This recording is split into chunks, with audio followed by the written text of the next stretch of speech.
Terima kasih pimpinan. Saya hanya ingin menyampaikan beberapa hal. Nama saya Matur Husairi dari Partai Bulan Bintang. Kegelisahan tadi bisa saya simpulkan bahwa ada dusta di antara kita. 2 tahun saya anggota DPR yang baru. Mohon maaf meskipun kayak gini, saya juga sekolah anggaran, alumni di Fitra. Jadi kalau urusan politik anggaran, urusan nyolongnya birokrasi, insya Allah saya paham. Kenapa kemudian pimpinan? Karena saya nggak bisa menyalahkan gubernur. Gubernur telah menyerahkan APBD itu ke Indrapura. Tapi salinan APBD itu tidak pernah diberikan kepada anggota, padahal kita punya hak yang sama, wewenang yang sama, kewajiban yang sama. Bahkan kita bersumpah atas agama yang sama bagi yang beragama Islam.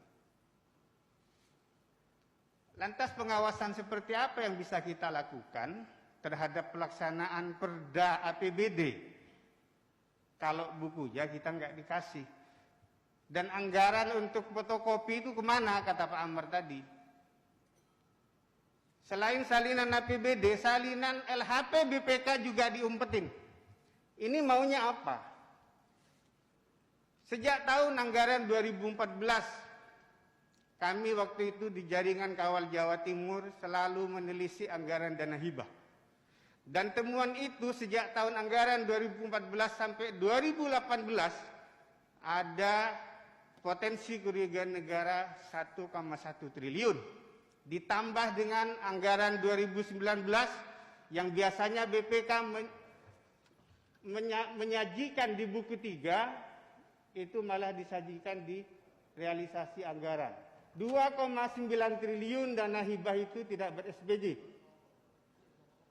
Dan anggaran 2020 kemarin dengan vulgar BPK menyampaikan di rapat paripurna temuan terbaru. Tata kelola seperti apa yang ingin disampaikan sebagai kita di zaman sekarang dengan new public management? Kita takut untuk transparan terhadap masyarakat. 2 kesatuan pemerintah daerah antara eksekutif dan legislatif ini tidak perlu ada dusta di antara kita. Saya ingin fokus di hal ini sebenarnya. Refocusing anggaran tahun 2021 yang murni ini, di beberapa kesempatan OPD menyampaikan tidak akan ada refocusing, kecuali pertama untuk perjalanan dinas, mamin, dan alat kantor, termasuk untuk fotokopi segala macam. Bahkan mohon maaf, Ketua DPRD ketika rapat bamus tempo hari yang menghadirkan sekda, menyatakan bahwa APBD 2021 yang murni ini aman. Tapi WA yang berseliweran di staf kita yang ngawal ajuan dari hasil reses kita ini mau dikemanakan? Dikepras seenaknya saja. Yang mengusulkan itu kita dari hasil reses. Kita yang tahu mana yang prioritas, mana yang tidak. Kenapa kemudian OPD main seenaknya saja dikepras? Saya mendengar, dan ini perlu klarifikasi, ada hasil konsultasi pimpinan Kemendagri. Ini ada surat dari Mendagri edaran, katanya. Saya nggak tahu edaran ini sebagai regulasi wajib dipatuhi atau tidak. Kemudian tawarannya adalah mengikuti saran Mendagri, tidak mengikuti, atau kita win-win solution. Saya telah membaca Permendagri tentang hibah mulai nomor 32 tahun 2011 sampai ke yang terakhir nomor 99 tahun 2019. Itu nggak ada, Pak, yang mengatur bahwa reses yang kita kawal ini kemudian tidak boleh melebihi 10% dari PAD kita. Kemudian yang bisa dikelola oleh eksekutif di angka 15%. Tunjukkan kepada saya pasal-pasalnya. Kalau tidak, ayo kita buka semua penerima hibah dari Pemprov Jawa Timur yang jumlahnya 9 triliun ini, kita buka ke publik. Punya siapa itu? Privilege-nya siapa? Ini apa-apaan? Saya disumpah dan saya bertanggung jawab atas sumpah itu kehadirat Allah Subhanahu wa taala termasuk kepada konstituen saya. Kok tiba-tiba kemudian ada OPD menyatakan kita dipantau KPK. Bos, KPK-nya sudah ada di Surabaya, bos.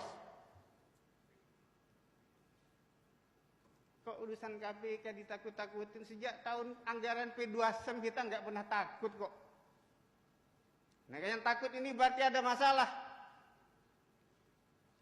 Yang terakhir ingin saya sampaikan terkait dengan COVID, Pak Wagub dan pimpinan. Pernahkah kita transparan di tahun anggaran 2020? Anggaran kita dikepras sedemikian rupa untuk COVID itu buat apa dan di mana? Termasuk yang 2021.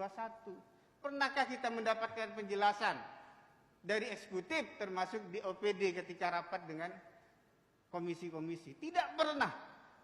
Semuanya bicara tentang presentase.